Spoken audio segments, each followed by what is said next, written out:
Vanessa Vale is with us once again here on Everyday Kentucky, discussing all things real estate. And today's topic is prepping for the market. Do we prep? Do we over prep? How do we find that balance? Right. So it's a very fine line. And so it's very important whether you think you may sell in a month or a year from now. Go ahead and get the realtor in the house. Let them go ahead and walk the house with you. You know, a good realtor is going to have tips, and they're going to have lists of vendors. They're going to have suggestions for you so that you do the things that is going to net you the most amount of money without over improving, not costing you money and the time to try to do projects that don't necessarily need to be done.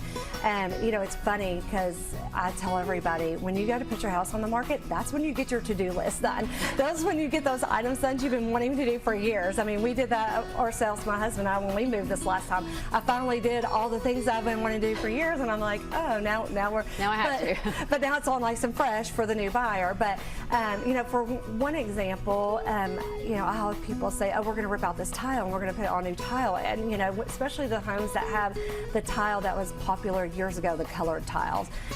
You can actually reglaze your tile for a fraction of the amount of ripping it all out and putting new in. Oh. So I have a gentleman that does that, and he does a great job. And or if they need to come in and patch a couple of little pieces of tile in, they can do that, and then they can reglaze it so that it looks nice and fresh and clean and new.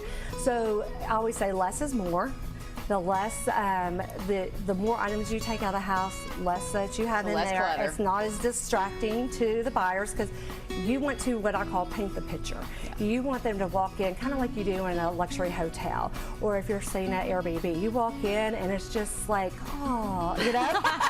So that's what you want. That's the feeling you want when buyers come in. So fresh paint, decluttering, clearing off counters, things like that. But it's so important to go ahead and sit down with an expert to walk you through the things so you're not over improving and wasting the money that you're not going to get back out. What about the landscaping? Landscaping is important. Yeah. Not saying you have to do all new landscaping, but some fresh mulch is always good. There's, you know, little things that you can do that are not that costly that can make a big impact at the end of the day. Well, people have more questions for you. Yeah, 859-806-8253, or you can connect with me at vanessavale.com.